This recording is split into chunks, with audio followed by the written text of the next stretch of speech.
All right. Phantom History Live is on. Hello, everybody. Thank you so much for tuning in to the first ever Phantom History Live.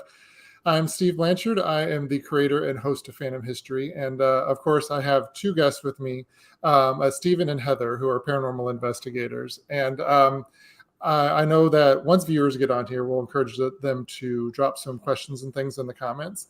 But in the meantime, I wanted to give you both a chance to introduce yourself.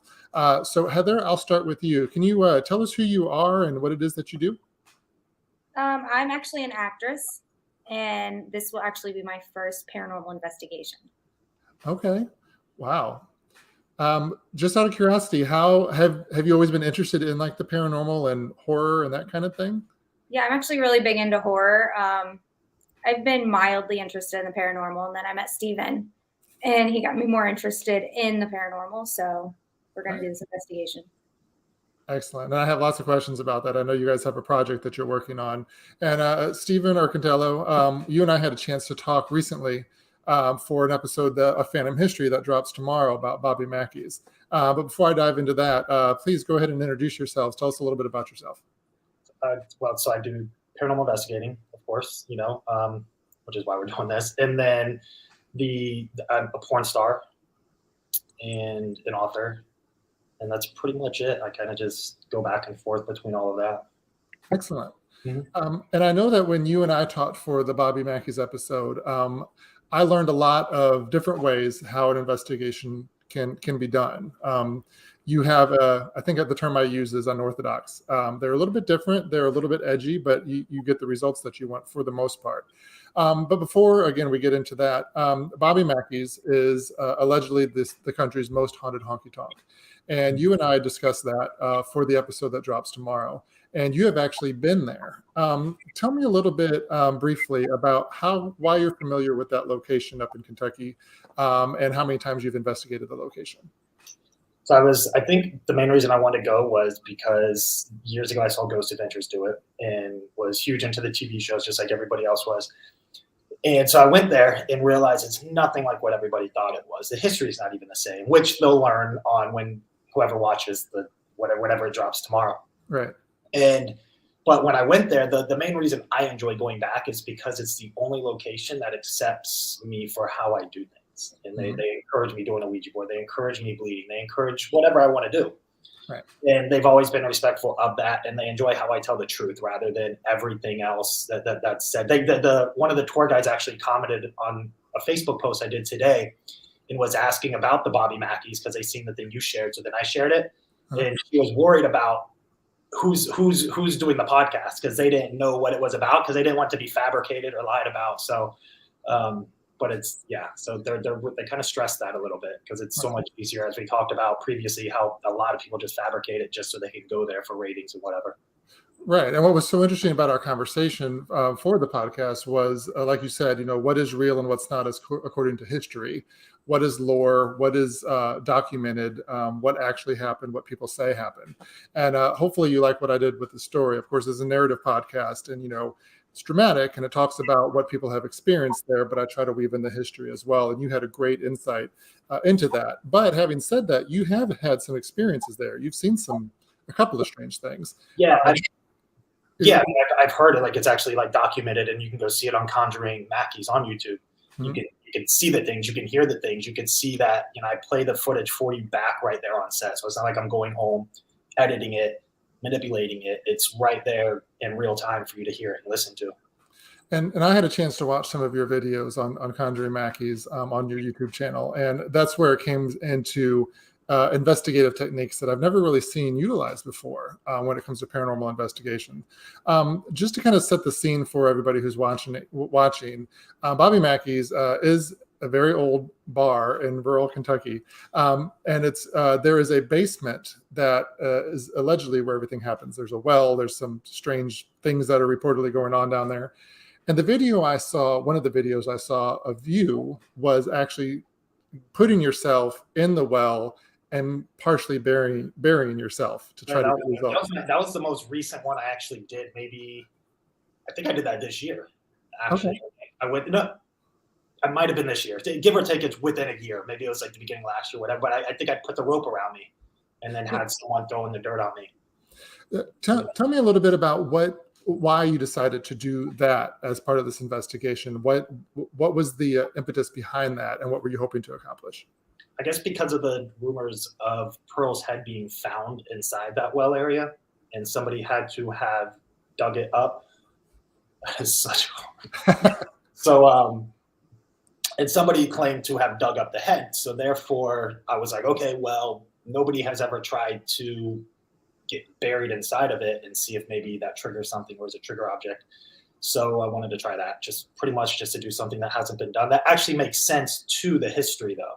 You know, so it's not like I go in there and do something completely off the wall that doesn't match up with the history. Well, yeah. And do you like that little experiment there, bringing you into full? It really, yeah, surprise. Yeah, and that's interesting how, you know, it ties into one of those. Is it actually the history, or is there some lore there about this poor woman who was murdered and allegedly decapitated, and what happened to her head? And of course, all of this is covered in the podcast, and we talk about it. But again, that makes it a unique way for you to, and correct me if I'm wrong, but to try to connect to the paranormal or to the supernatural. Correct. Okay. Yeah, a lot of people find it disrespectful, but it's no more disrespectful than what supposedly happened to the individuals. I mean, it happened. So it's not like I'd rather recreate the history of what's being told than, you know, fabricate it to take it off course and change history. And then that, to me, that's more disrespectful than keeping that history alive, because that's the truth. Right. Exactly. And, you know, it's kind of like, in an interesting way, it's respecting what possibly happened by recreating it. And, you know, I'm sure I hear energy a lot whenever I talk to investigators about these kind of things. And is that something that you rely on as well, as the energy of the paranormal or the supernatural in order to get results? Is that a correct term? Yeah, the energy. Like, I think I kind of sway more now towards the consciousness, which I guess is still energy.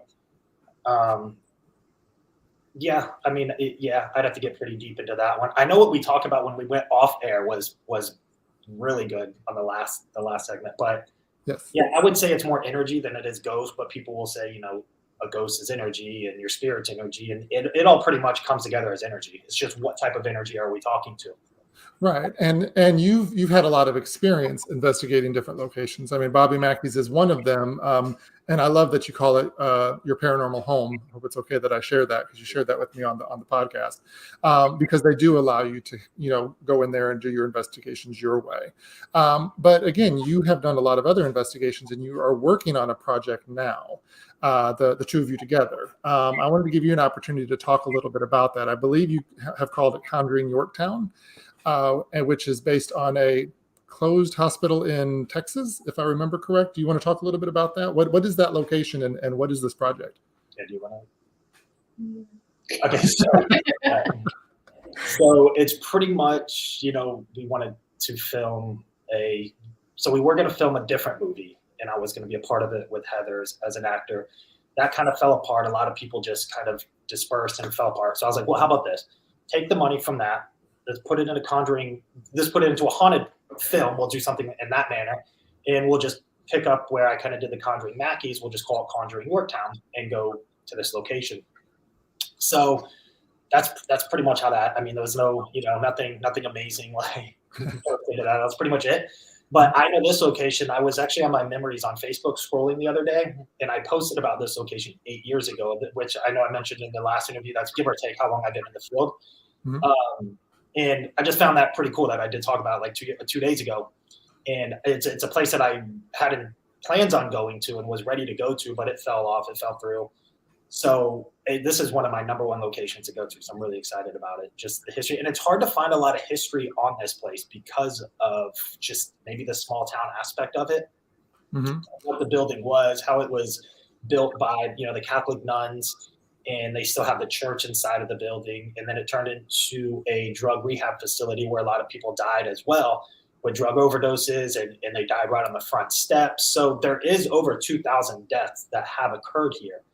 And that's, you know, it said that it's seen more deaths than it has actual patients. And I know whenever I mentioned that before, people are like, well, that doesn't make sense. If patients had to go in the building, then that means if they didn't die, then they left. But a lot of them did die right outside of the building because when it turned into a drug rehab facility, it wasn't open 24 hours anymore. It was only open, maybe they closed, let's just say at 8. I can't remember. So we'll just say 8 p.m., right? Mhm. There was a nun that would stay awake, and they had a bell outside. So if somebody got dropped off, they were sick, they'd ring the bell, and the nun would find them, come in, take them inside and whatnot. But a lot of times the nun either didn't hear the bell getting rung and they died on the front steps, or they got dropped off and died from a drug overdose before they could ring the bell. So a lot of the cases are actually from patients who have passed away right outside the building. Now, your visit to Yorktown, is it an investigation? Is it a film? Is it a combination of both? What is this project exactly? Both. It'll be a mix of both. More or less of an investigation kind of style.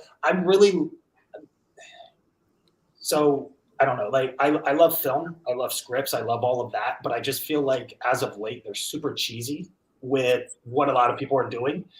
And the paranormal, I haven't really seen anybody do anything super relevant as of late either. It's mainly just like a bunch of famous people that are trying to gain notoriety within this field, like on YouTube, because they already have success, or they just want to hop back and forth, or whatever it is they want to do. Mm-hmm. So, I wanted to do something a little different, I guess, more like a documentary style, but a journey to the place. So we'll be stopping at location. We're going to drive up, through the Panhandle, head to New Orleans. We're definitely going to stop in New Orleans, I think, on the 7th. Stay the night there. I know you were just there too. So I was. I love that city. It's amazing. And then we're going to head over to Yorktown on the 8th. So we're just going to stop at places along the way and just film the events that build up to the final conclusion of what's to happen, and just hit up a bunch of haunted locations along the way and just build that up until they're. So this next question is for you, Heather. When we talked a little bit before, you were like, you like the paranormal, you like horror. Had you ever heard of Yorktown before? Before you talked to Stephen about this? No, when we decided to do a paranormal documentary, I asked him where he wanted to go. And we had another place picked out, but then we couldn't go there. And this was the place he wanted to go. He said it was his dream location. And he said what? It was his dream location. Dream location, yes. Now, when he gave you some of the background about all those deaths and how it was used, how did you react to that? Were you a little bit more hesitant, or were you more excited? I was a little nervous when he said haunted insane asylum. And then, it has a really interesting history. I still don't know what to expect because I've never done anything like this. Okay. All right. And I guess for you, Stephen, having somebody who's never really experienced anything like this is a whole different way to present it, I would assume, right? Yeah, a little bit. I mean, because I've done some events and stuff with people who have barely done things, but that wasn't to this magnitude where I'm actually filming and trying to, put it here, have it get pushed, into film festivals and everything. So it'll be different. It'll be exciting to get the real raw reaction from somebody who's never really experienced something within a location. I think that will definitely change the dynamics of what's happening, and you'll see the truth just in that alone. Right. Yeah. And you said something about, film festivals and things like that. Is that how you plan to distribute this film? Where can people see it, and any idea when that will be? Because I know it takes a while to put something together. Well, so the great thing about that, like, I love editing and doing things anyways, and I've been doing it. I have all that. So pretty much right after this, we return on the 9th or 10th. Just going to hop right into editing it, get it edited within a week, delivered to film festivals, and it's already going to be put in select theaters as well. So this already has the momentum to go. It's just now we just have to start the process of getting it filmed. Right. You got to put it together. And if people want to follow along on this, or to kind of keep posted on where they can find the finished product, what's the best way for them to do that? Whatever she's going to do, because I get banned all the time on social media. So I'm not good at doing that. Okay. Probably my Facebook. I want to create a Facebook for the project, but I haven't been able to do it yet. So. Okay. And social media is so tricky. I'm not on it a lot, and I'm trying to get back on it now with Phantom History being out there again, and trying to promote the podcast. It's an interesting world to get out there, but I know it's vital to what we do and to spread the word. Beyond Yorktown and beyond Bobby Mackey's, Stephen, what are some other places on your bucket list that you'd like to go to at some point to investigate? I know you have some in there. Yeah, so St. Albans for sure, which is a sanatorium. And I want to say it's either in West Virginia or Virginia. I want to say Virginia. It's like teeter-totters between those, so it always confuses me. Mhm. But St. Albans Sanatorium, Hinsdale House in Hinsdale, New York, for sure. And those are pretty much the two that really, or that I really, really want to go to. So, and the only reason I say Hinsdale House is because I talked to Katrina from Portals to Hell and the other show she had, Paranormal Lockdown, I think, with Nick Roth. And she mentioned that I should go there because it's more my style, how they let you do Ouija boards. He'll kind of let you do whatever you want there.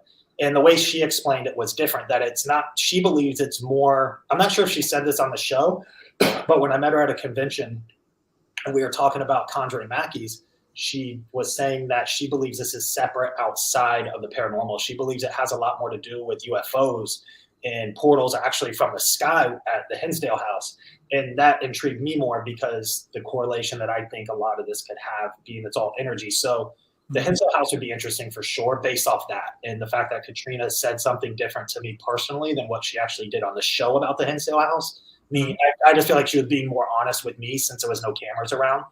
And I really like to touch that one. And the St. Albans one, St. Albans, I know you can go there for 3 nights. You can actually rent the place back to back for 3 nights and not leave at all. I feel like that would be extremely, never leave. Just set up cameras and stream it live the whole time. It would just be phenomenal. There's no way you wouldn't capture something.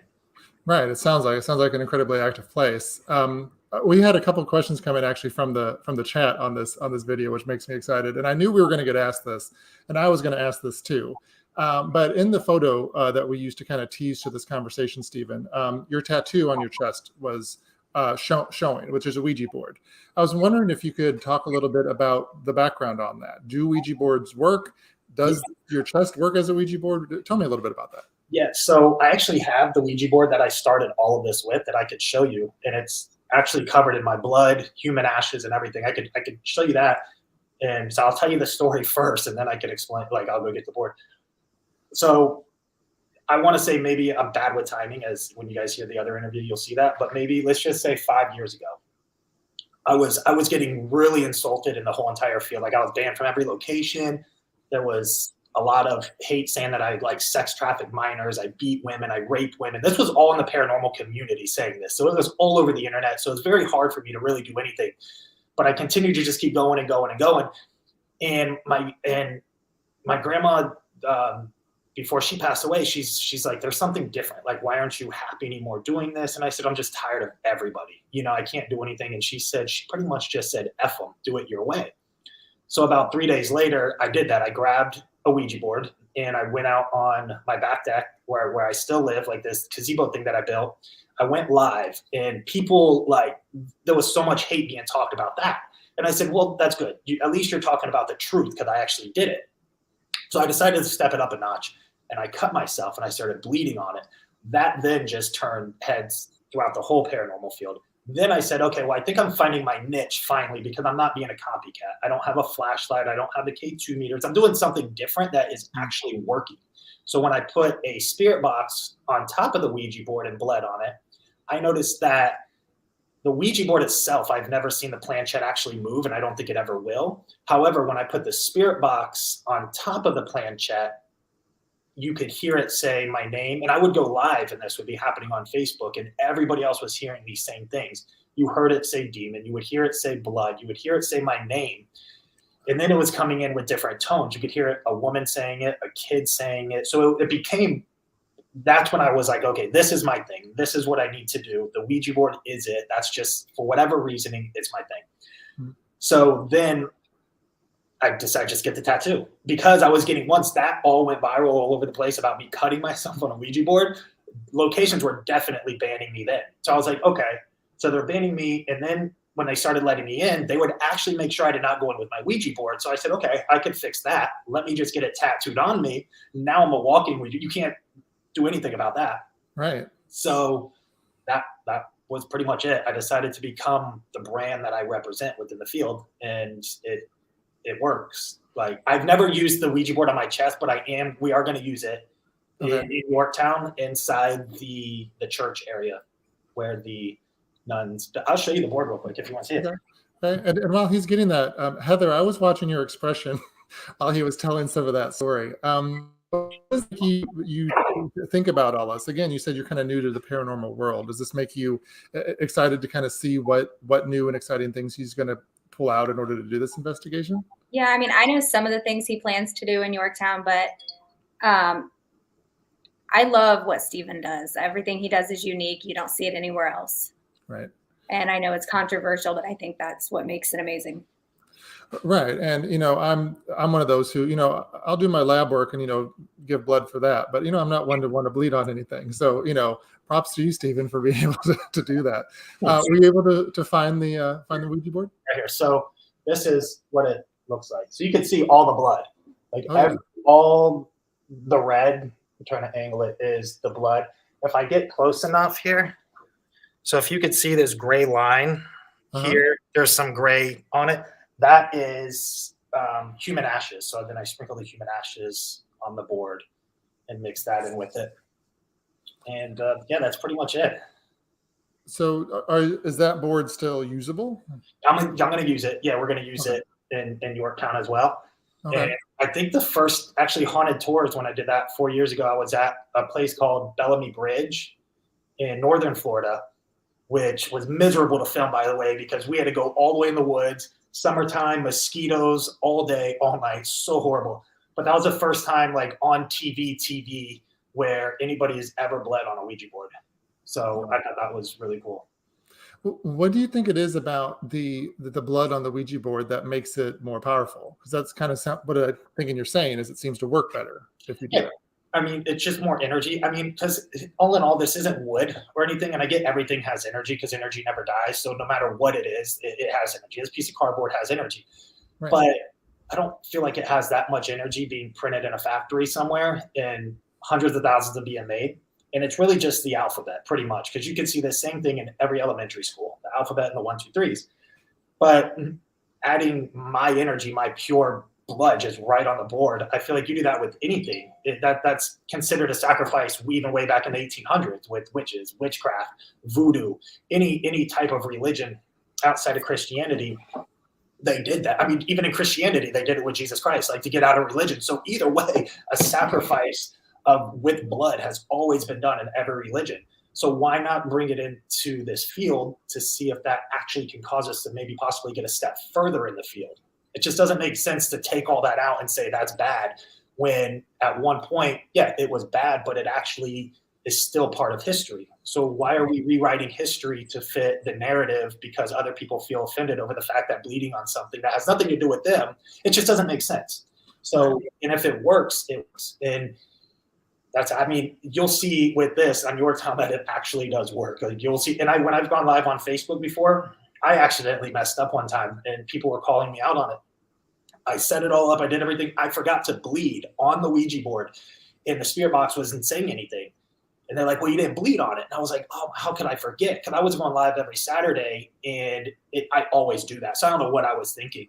So when, of course, I'm pretty sure everybody knows what I'm going to say now. Whenever I bled on it and started speaking, but it really did. And the fact that it was live, you just can't fake that. It's there and people are hearing it. So that actually kind of, that blew me back a little bit, knowing that, wow. And I didn't mean to do that. I actually didn't purposely try to see if that worked or not. It just happened to work. Right. But, like you said, kind of said earlier, that's sometimes the best results is when it's not really planned. It's just kind of there and it happens. Mm-hmm. Shifting gears a little bit, back to you, Heather. You said before that you're an actress. We had somebody ask on the chat asking if you've been in any movies, if there's any films that they could see you on, or are there any clips on YouTube? Tell us a little bit about your acting background. I studied acting in Orlando at a film school. There's no films you'll be able to see right now. We're working on one, me and him. We're going to write one. So it'll be shot in Washington. Okay. Washington State? Yeah. Washington, okay. Yeah. Orca Island or something. Yeah, on Orca Island. Oh, okay. Nice. You heard of it? I have, and I have questions about, know if I can ask them.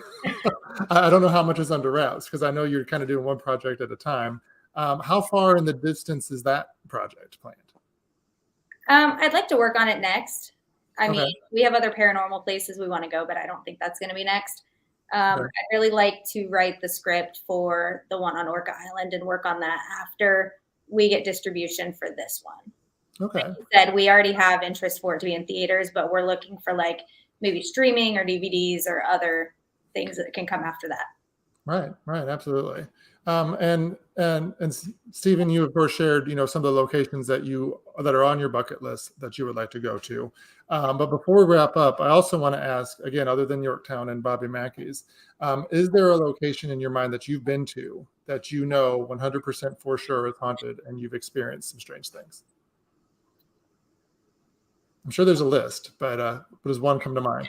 Yeah, I don't want to keep being cliche and say Bobby Mackey's, but that's the only place that I really, because I've been there so many times. Right. Let me try to think of another one. I really don't think I can think outside of my own house, but that's where I really started a lot of things, started bleeding on the board and really doing things. Outside of that, man, I really just can't say, because nothing that was really that like, oh my God, I need to go back there again kind of thing. Okay. And I think that was one of the favorite parts about our conversation about the Bobby Mackey's episode, was you saying that, this is something that I saw and something that I experienced that was unlike anything you had before. And of course, that makes Bobby Mackey's your favorite location. Mm-hmm. So I have not been there myself. I do plan to go at some point. I really want to go check it out. I've seen some pictures. And of course, like I said, watch your videos.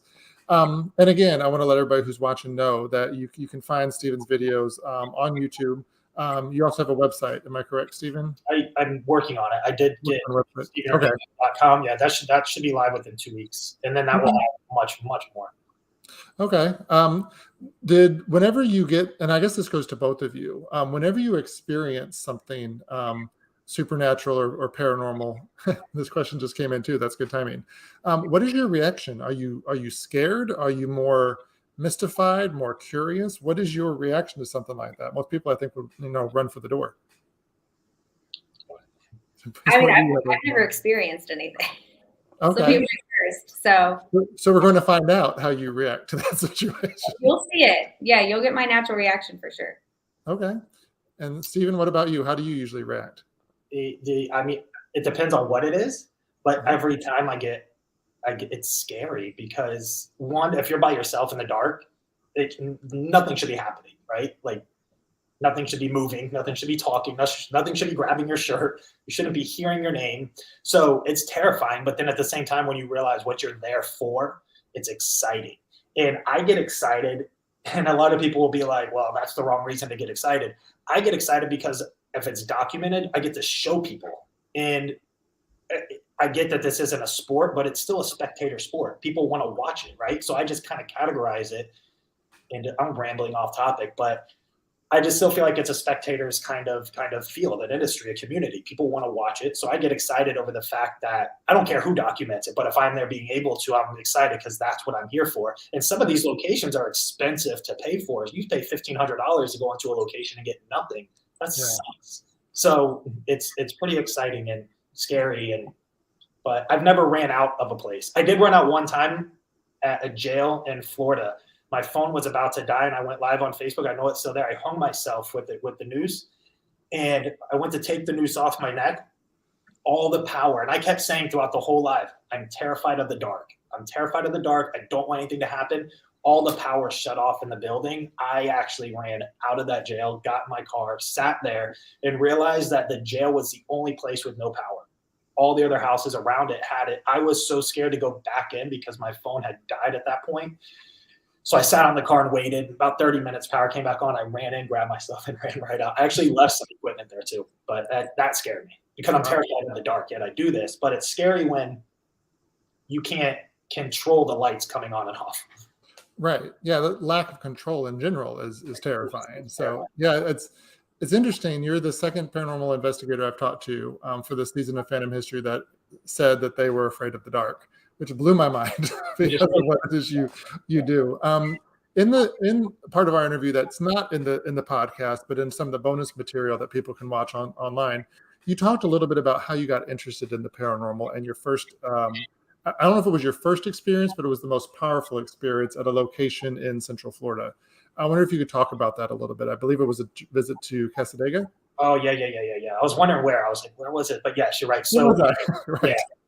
But yeah, in Casadega, Florida, the first time I ever went and did an investigation, and so part of the building burnt down, which is where we stayed, and supposedly 2 little girls died there. So we got that room. I'm not sure if it was the same room, but in that same area. Anyways, one of the girls actually haunts the gift shop room and hangs out around that, which is on the bottom floor right outside near a balcony. Mm-hmm. We were out there, me and my buddy and one other person, and we were both standing like this, facing us like Heather and I right now, looking at y'all. And all of a sudden, we just heard a hello. We turn around to look, and it was a girl's voice, and that was it. Like, I was sold 100% at that moment. And now, normally, like growing up, I feel like we've all experienced the paranormal because we're kids. We don't know right from wrong, so we kind of just entertain whatever is happening. But when you're a grown adult, and I feel like that happens, that kind of changes things because you know that there's nobody there. You know that there's not. So that changed me, and I can't remember if I mentioned it or not in the other interview, that's what changed my perception on not wanting to deal with the lady in white, the nice stuff. For some reason, that triggered it to where I want the dark stuff, the darkest of the dark. So, yeah. And thank you for bringing that up, because that's exactly what I was going to have you add. You know, that's kind of where that's what makes your, I think, your investigative technique and your interest different than a lot of people in this field, because you do like that darker side and feeling that energy of what drove those entities when they were alive to do whatever it is that they did that was so awful. Mm-hmm. Which, takes a lot of guts, because that's, living people are usually more scary than those who have passed on and are still around, because, people are kind of a mess. Mm-hmm. So it's interesting that you were drawn to that. And I think it's what's made you so successful. So congrats on doing that. I've never heard of anybody do anything like that. Before I let the 2 of you go, is there anything you wanted to add about either what you're working on, past experiences, or anything you wanted to say to the audience before I say goodbye? Heather? I don't know. I don't think I have anything to say. Okay. Just keep an eye out for our projects, and we're going to be going live a lot throughout our road trip. Okay. So you can watch the guys and get an idea. Okay. And Stephen, anything else you want to add? No, I mean, that's pretty much it. I think I know that I touched a lot of it up on the last one, I think, and this one. And yeah, like she said, we're going to go live a lot. So we're going to try to go live in Yorktown. I think she said that it's bad service. Yeah, right? they said the service was terrible, so we might not be able to, but we're going to give it a shot. Okay. All right. And again, to remind everybody, I met Stephen actually through social media, and he took part in the episode of Phantom History that drops tomorrow called Bobby Mackey's Music World and the America's Most Haunted Honky Tonk. And Stephen, I hope you really like what I did with your interview. Of course, if you want to hear more about what didn't make it into the podcast, you can check out phantomhistory.com and join the Patreon support list. And you get access to our entire conversation where Stephen goes in a little bit more in depth into his background, his experiences, and his techniques, as well as some interesting insight into the world of paranormal investigation. Did you record the end part, the very end, that when we were talking? I don't think I did. Not the very, very tail end. Whenever we said goodbye and I kind of stopped it and we chatted for a little bit. Yeah. So that part I don't think made it in. However, you had some very interesting insight on a couple of locations as well that I think people will find really interesting. Good. So thank you both so much for taking time out on a weeknight to chat with me. This was a lot of fun. Stephen, it was great seeing you again. Heather, you were lovely. Thank you so much for joining us for this. Good luck to you both as you travel over to Yorktown. Please stay safe while you do your investigation. And let me know how it goes. I'd love to talk to you both again about your experiences once you're ready to share those. Of course. Thank you. All right. Thank you both so much. Have a great night. You too.